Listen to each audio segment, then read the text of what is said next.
Hello and welcome back to the virtual show, the show that we're going to be delivering from the 22nd to the 29th of May.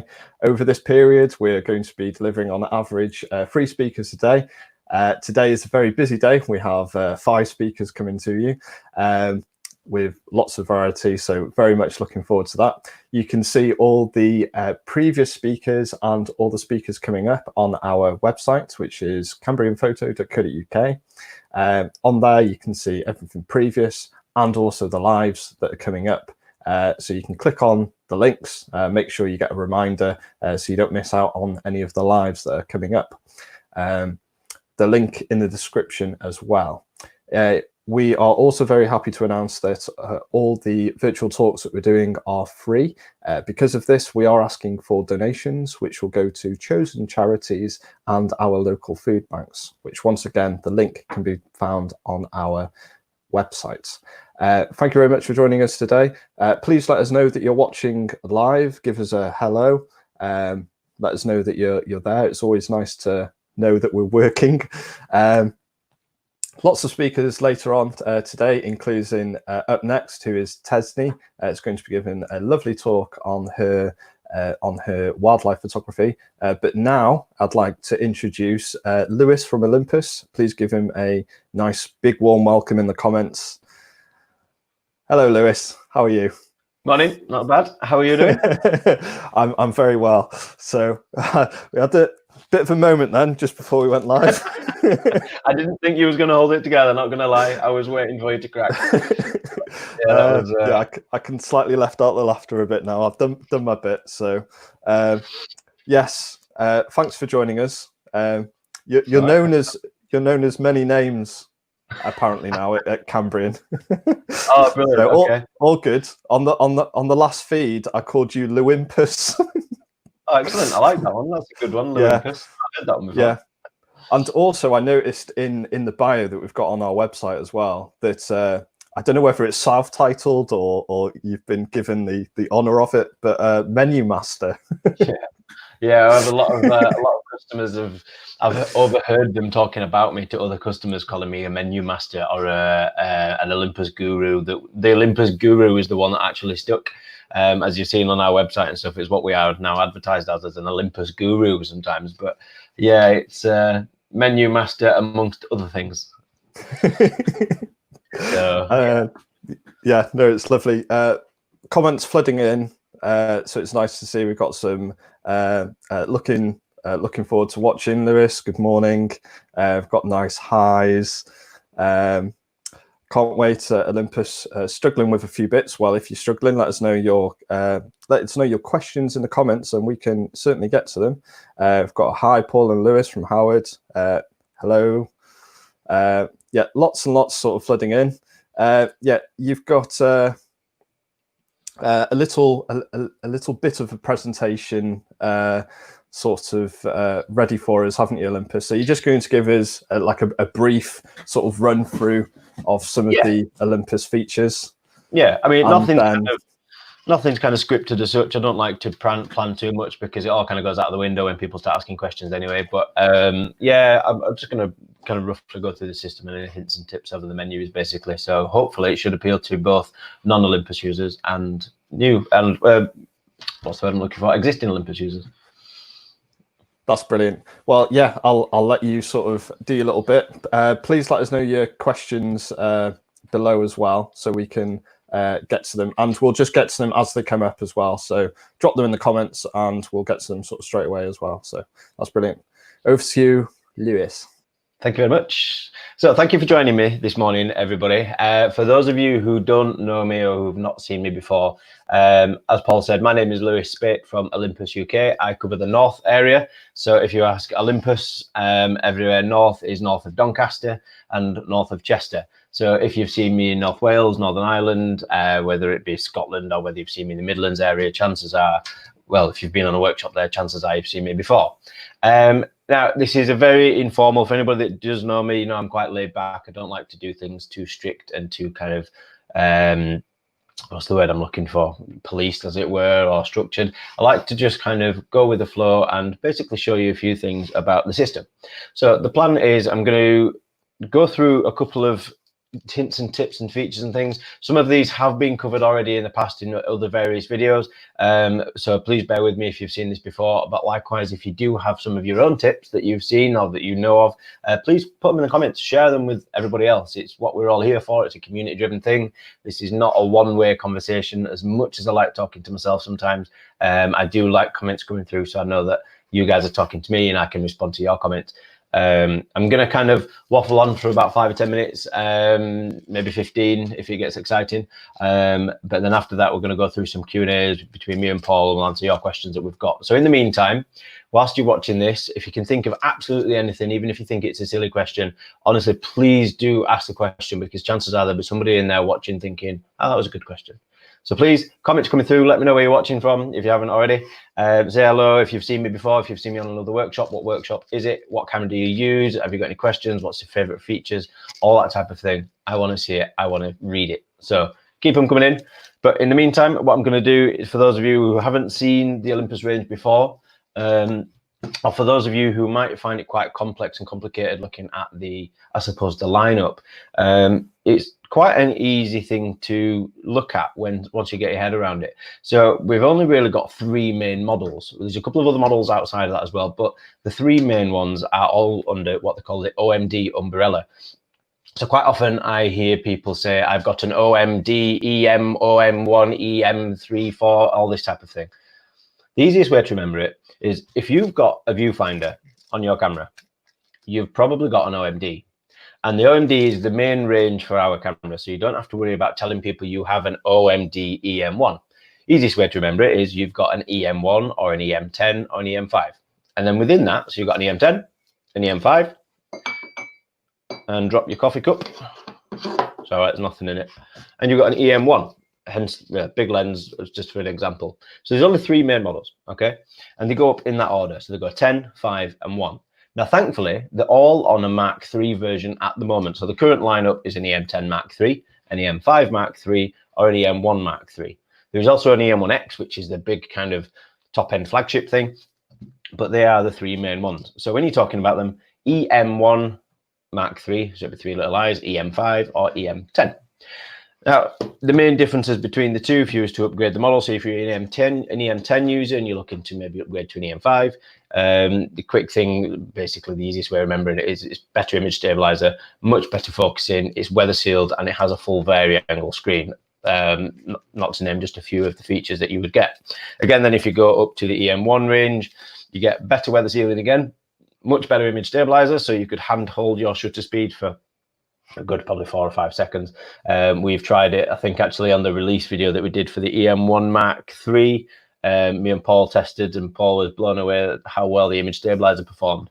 Now, if you are an Olympus user and you have tried an immensely slow shutter speed, please let me know what's the slowest shutter speed you've tried. And the slowest I've seen is about 14 seconds. The slowest I've physically got myself was 12 seconds, but I can get about 6 now. I can't get 12 every time. So yeah, so the EM1 again is your speed and better battery life, better battery performance in terms of fast charging. So it'll charge in about 45 minutes to 75%, and then fast charge fully to 2 hours after that, USB charging and so on. Now, if you're an Olympus user, you will know that the lenses are much smaller than pretty much anything else out there, to be honest. So for example, this is an EM5 with a 17mm 1.8 lens on it. Now it is mirrored. I don't know what's going on. It's something to do with the camera here, but yeah, it's not a left-handed Olympus camera, unfortunately. It is genuinely just a normal one. But the point is, you can see the lenses here are absolutely tiny.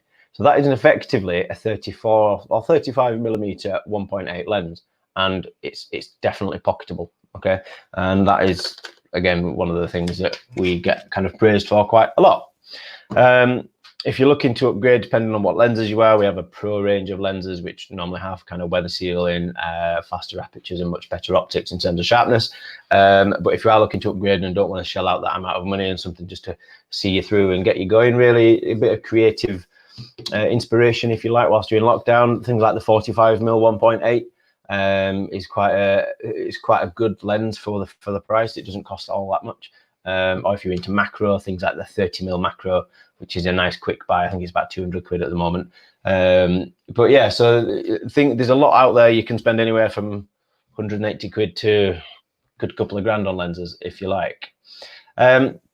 So yeah, if anybody's not seen or heard of features and you've got an Olympus camera, there's things like live composite. It's something that I touch on quite a lot, but it's my baby as a feature. It's something that I use quite a lot, and basically allows you to do star trails. So if anybody's ever seen, especially if you're kind of from the Wales area, you know that you get clear skies and you can get some perfect star shots. Now, if you're wanting star trails, it's nice and easy to do. So for example, if you're on the newer EM5 or EM1, you have a mode on the top called B, which stands for bulb. So it's technically a bulb setting. Now, if you are watching and you have one of those, then just going to B. If you are watching and you've got your camera to hand and you don't have an EM5 Mark III or an EM1 Mark III, you can still do it. All you have to do is go into manual on the top and slow the shutter speed right the way down using the rear thumb dial, and you'll get to 60 seconds, and then you'll get a bulb, live time, and live composite.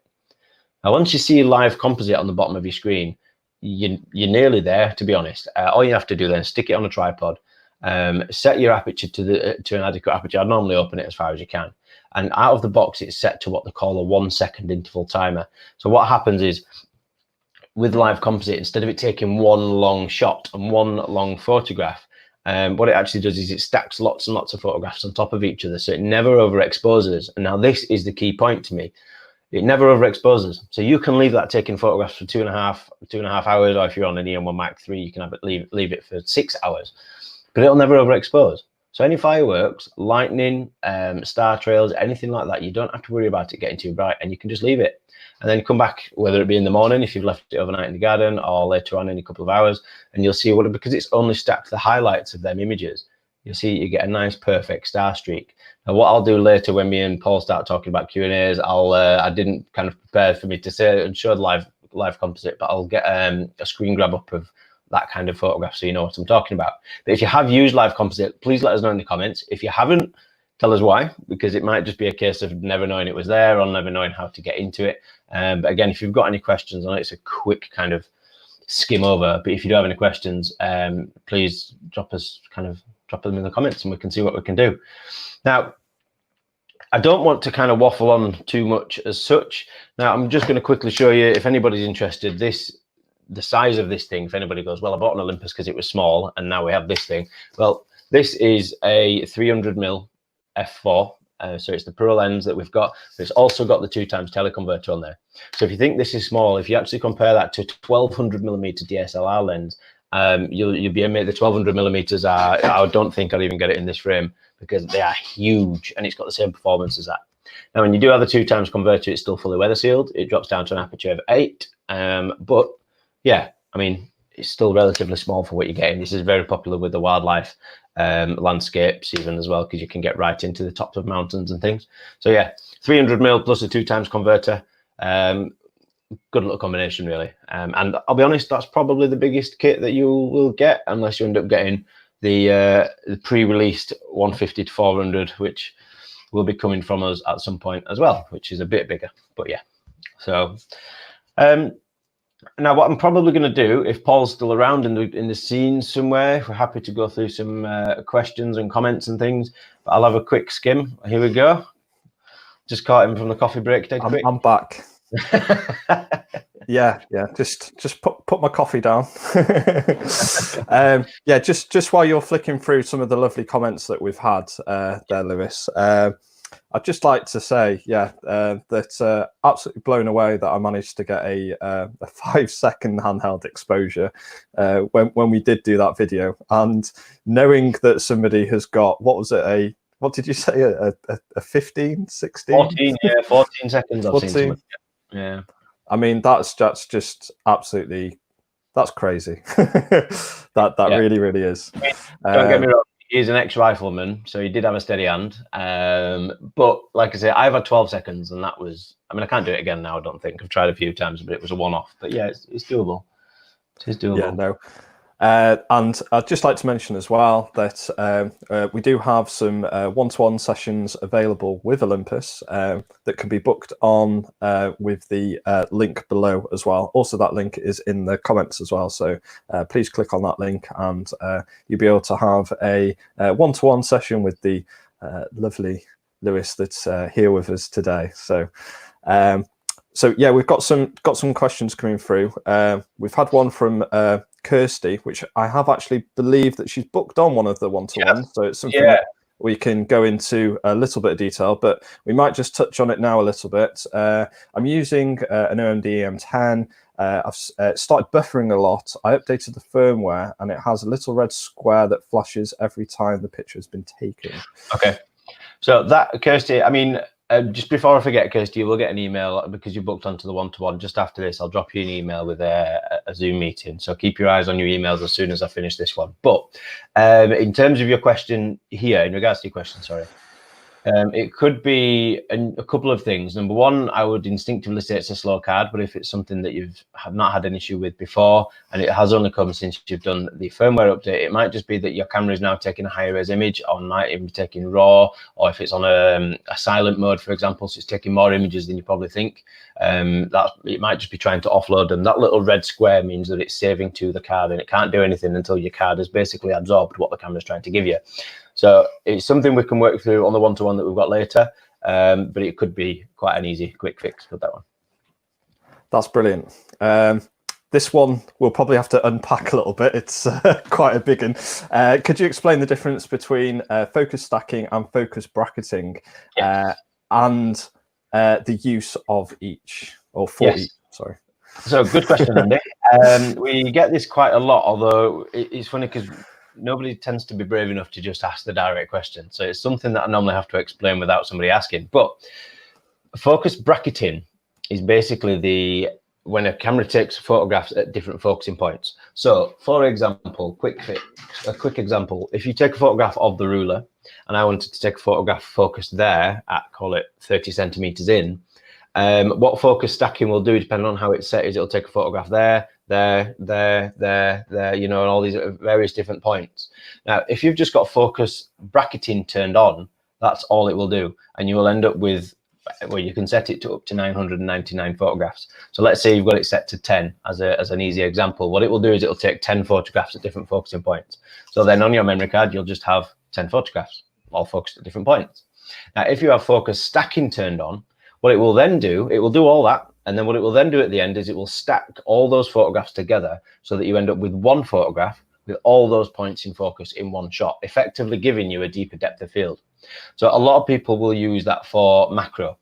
So if you wanted to take a photograph of a flower, what you'll find is if you want to shoot at, let's say, a 1.2 or 1.8 aperture to get as much light in, or whether it be to have a faster shutter speed for whatever reason, then you can't necessarily just drop your aperture down to f9 or f11 to get it all in focus. So that's when you would do focus stacking. Now, the reason we give you both options is because with focus bracketing, you can have up to 999 shots and you can stack them then in your computer, giving you a much bigger range, and you'll shoot it all in RAW, or you can shoot it all in RAW. Now, focus stacking that's built into the camera, number one, you're limited to JPEG because the camera has to do all the processing inside the camera. And number two, you are limited, depending on what camera you've got, you're limited to up to 15 photographs, which of course won't give as big a depth as what 999 would.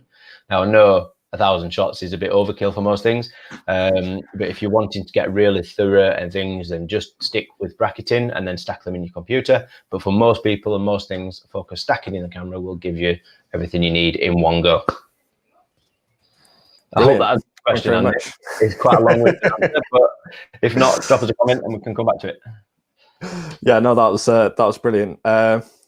Nice question that can lead into a plug onto the deals that we have going on the top of my head here now. Let's have a look. Yeah. So thank you very much. I've just posted a link in the comments to the Olympus shop on cambrianphoto.co.uk, where you can see all the different kits that the M5 has, because it's available in body only or with various different lenses, and also the deals that we've got running through the show as well is available on our show page. Let me just, because I think what we're doing with the 5 at the moment, it's a free lens, is it? Here we go. So EM5 Mark III. So there's I can't really say it on live video, but anyway, we will. You got a free lens and a free battery and a a monetary save as well. Can't say it on live video because anybody's watching. Basically, as soon as this video goes on live on saved videos, it will not apply to anybody that watches this video in 3 weeks, for example. So just put it nice and clear. It's for the promotion of our show. So if you're watching this after the 29th, the promotion's probably ended. So thank you very much for that. Right, let's have a look as well. So we've had one about the video mode. So I'll bring that up from Howard. Howard Buckler, So why is there a video mode on the mode wheel when you can just push the start video by pushing the red button? Good question. So for anybody who doesn't know what Howard is talking about, if this will autofocus very quickly, come on. You can see there the camera is currently set onto a video icon. Now you can basically put it into there, or what Howard is saying is you can actually just press the red button on the side in any mode and it will still start recording. Now, the reason we give you both options is, for example, if you was in auto, so the green on the top, you could just hit that red button and it will just start recording a video. Chances are it'll either be full HD or 4K straight out of the box. But you don't have any custom modes over there. You can't control the focusing settings, you can't control the resolution and how it performs really. So imagine the video mode on the top of the dial as being like manual when shooting normal photographs. So if you put it in video mode on the top, you can go in and you can do a deep dive and change how the video performs and what it does and how it changes. Whereas on anything else, just pressing the red button will just basically be auto video. That's brilliant. Right. We've had just a nice comment come through as well, saying just bought an EM1 Mark III. No Haribos, great camera. So yes, just a bit off topic from Olympus there, but yeah, we do normally supply Haribos in the packets that we send out. But obviously in these strange times, we haven't been including them. So as soon as everything's back to normal, there'll be an abundance of Haribos shipping out in our parcels as normal. Just because Haribos are low on stock at the minute, that's all. That's why. Yeah, that's definitely what it is. Yeah. That's brilliant. Yes, sort of. That's most of the questions sort of done there. So it's lovely to see the questions coming in. Just to re-mention, if you haven't done already, there are going to be slots available to join with Lewis one-to-ones, and that information is available on our website. Any final thoughts for this video, Lewis? We've got a quick question from Kirsty Ann. Oh, now, you sorry. probably it's all right. It just says, if I upgraded, can I still use my EM10 lenses? The short answer to that is yes. The long answer to that is any Micro Four Thirds lens that we've made in the last, probably 8 years now, maybe 9 years, will work with all our bodies. So all bodies and all lenses are interchangeable at the moment. So yes, Kirsty, no matter what lens you get or what body you get, they'll all be interchangeable moving forward, providing they're all Olympus, obviously. Oh, some more comments coming in. We'll keep going until these comments keep going, by the way. So, Lewis, can you please explain how to set Pro Capture? Wow, what a great question. Yes, cool. So, again, if nobody knows what Ruth is talking about, the Pro Capture is a feature that was exclusive to the EM1 range up until October, when it then came out on the EM5 Mark III. So what Pro Capture does is it basically takes photographs before you press the shutter button. So if there's any high speed kind of, trying to think now, Kingfisher shots, for example, if you was to miss anything, you know, anything is based on your reaction times. This is when Pro Capture would come into play. So what Pro Capture does is when you half press and you're focusing, it's constantly buffering up to 35 shots in the background. Now, when you fully press, it will capture that shot that you captured on, basically, but also it will capture the 35 before that. And if you hold it down, it will carry on capturing at a rate of up to 60 frames a second until you let go, basically. Now, in terms of setting it, the best thing to do, and it's going to be quite hard to show you on this one, is it's basically in your drive mode. So where you would set your custom timer or your sequential high. So Ruth, if you are watching and you've got your camera there in front of you, if you press OK on the back button, and when you get the control panel coming up, it's 2 below your white balance menu option thing. So 2 below that, you have a box, And then when you click OK, if you press left, you have various different things such as silent shooting, sequential high, sequential low, and Pro Capture High is in there.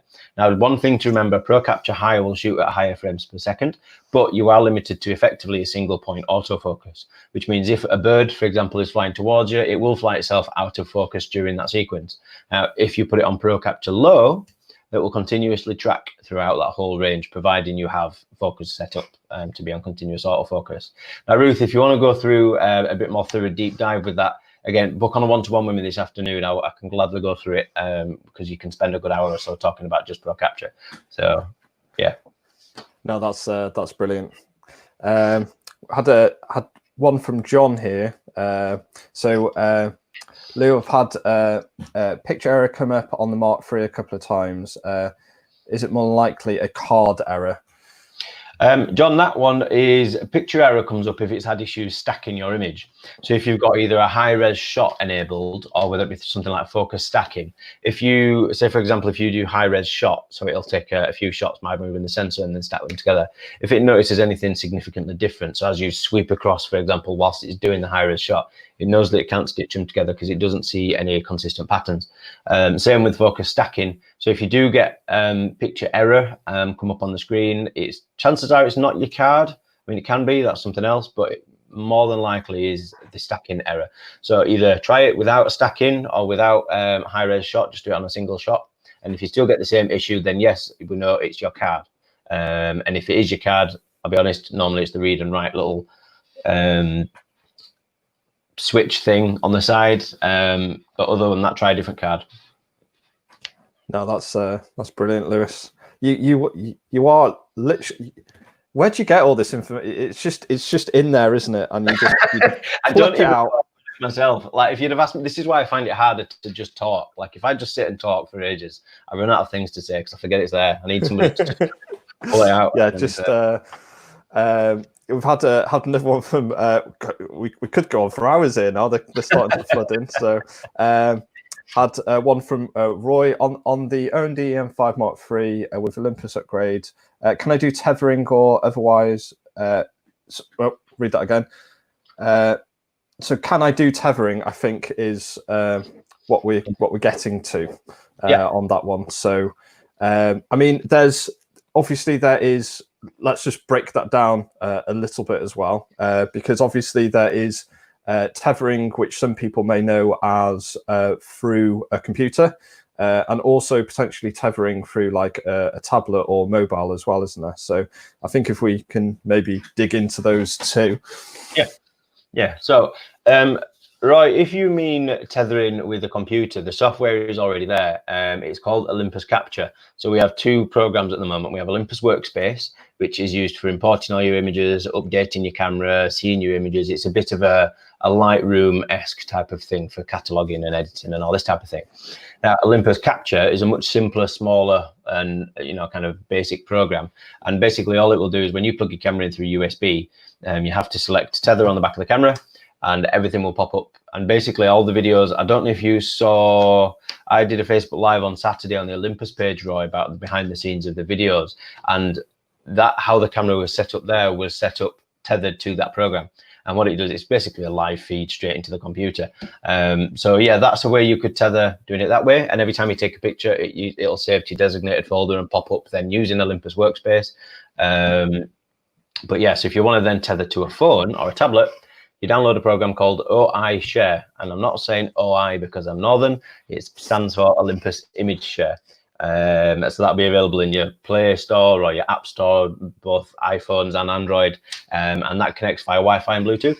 But it's really easy. It scans a barcode on the back of the screen. You just press the Wi-Fi symbol on the camera, scan the app and it'll connect, and then you can control your camera. And I think you've got like 95% of the control over the camera on your phone with a live view of what your camera can see. It's quite impressive, really. But yeah, give that a go. That's called OI Share, or you have Olympus Capture for the computer. And I've just put the link for the Olympus Capture in the comments below as well, so you can follow that through, and that'll take you directly to where you'll need to be to download that particular software. So yeah, that's lovely to see. Another one on Pro Capture. So we can bring that up now from Philip. Does Pro Capture work with back button focusing? Wow, great question.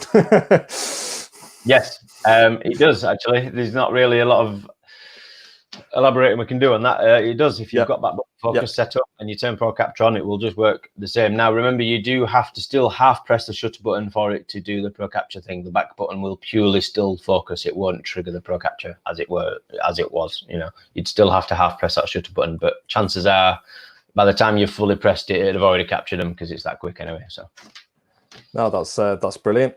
Back to IO share. What range can I expect from IO share on the phone? This is probably going to vary a little bit depending on probably where you are. And I think probably the best way of thinking about it is it's kind of like a Wi-Fi signal anyway.